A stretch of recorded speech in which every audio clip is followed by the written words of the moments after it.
Hi guys, how's it going? Okay, so the weekend is here and I'm looking for something really like fun and simple to do, but also like exciting, tasty, and that kind of reminds me of a restaurant because it's been so long since we've all eaten out. So today I've decided to do Paneer tikka Kathi Roll, and it's extremely simple. I'm going to show you how to do it. Yeah, let's get down to it. We all have our ingredients ready here, and so we're doing like a paneer tikka marination. That's some yogurt.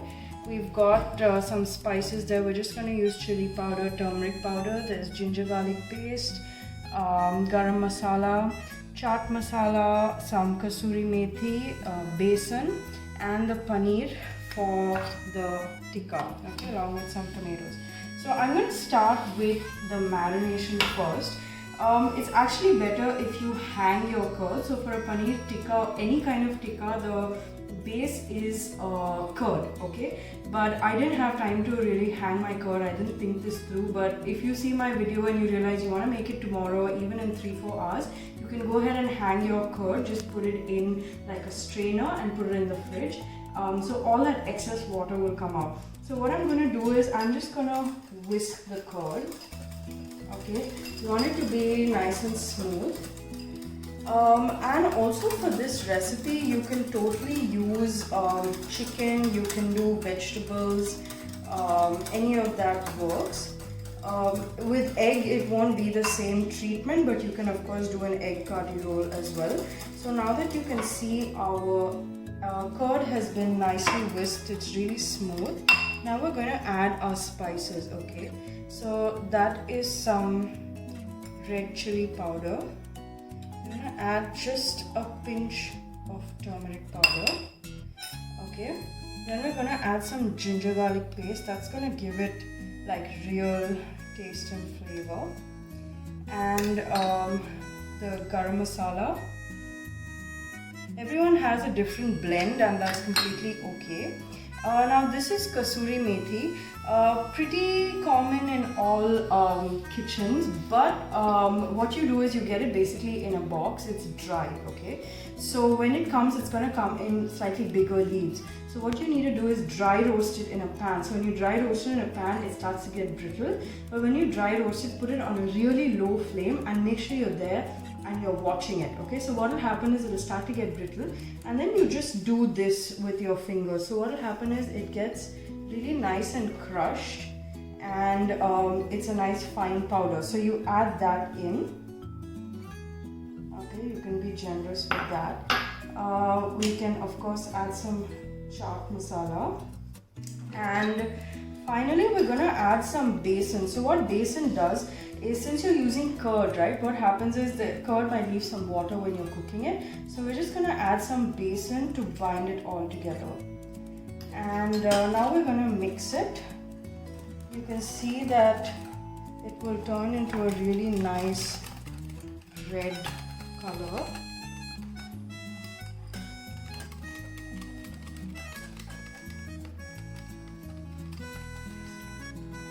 Now we're going to be adding some salt to this. Again, with salt you want to be generous because the paneer is going to absorb some of it. And now what we're going to do is, I have a glove, so I'm going to wear a glove and kind of marinate the chicken. So we're going to just pour this marination onto this.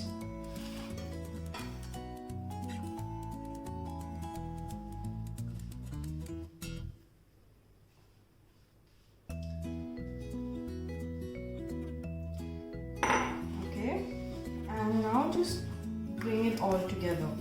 Since it is a vegetarian dish, since we're doing paneer, marination of about 30 minutes is actually more than enough. And you can keep it out or you can put it in the fridge. Either way is fine. So we're just making sure we mix it all together really well. And we're going to leave this for half an hour.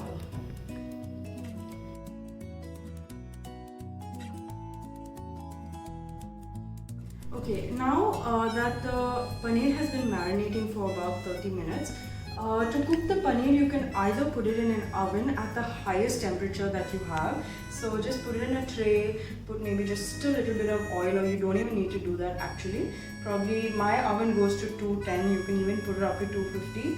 Highest temperature for like a short period of time, because paneer doesn't need too long to cook. Or what I'm doing today is I'm just doing it on a pan. Okay, so you can see I've put a little bit of oil on the pan. Again, it needs to be really hot. So what you need to understand is we're trying to mimic the high temperature that a tandoor would have. Okay, but since we don't have a tandoor at this point, we're just trying to mimic that and cook it on a high flame. So I'm just going to take some and put it on the pan.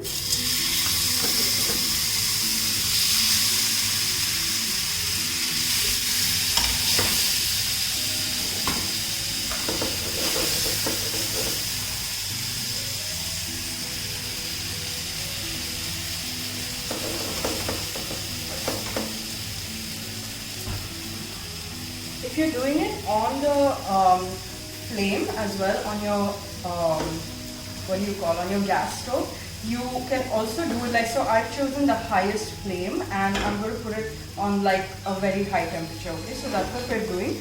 If you want a really nice color, you need to put it on and just let it be. Okay, so what will happen is it will allow the paneer that's touching the surface to like create a nice crisp exterior. So we're just going to let it be for a bit and then stir.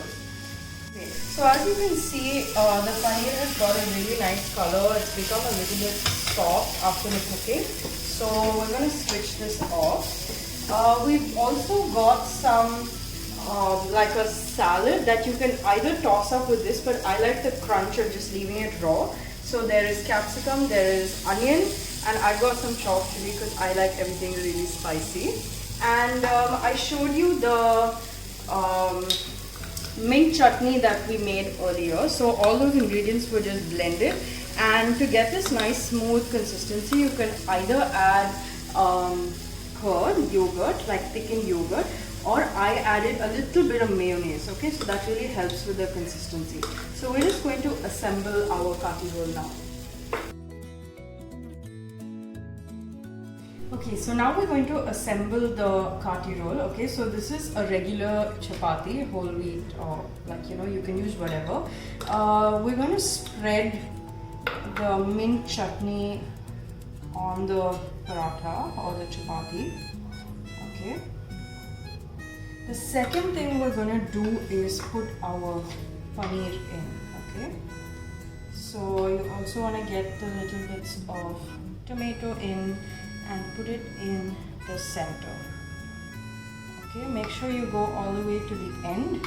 I absolutely hate it when I take a bite of a roll and there's nothing in the first and the last bite. So you want to fill it up and be generous about it. And finally, my favorite bit is the capsicum and the onion. So I'm just going to add a little bit of salt and you just want to crush it with your fingers. So what happens is it becomes like a nice lacha onion and capsicum, and we're going to add that over here.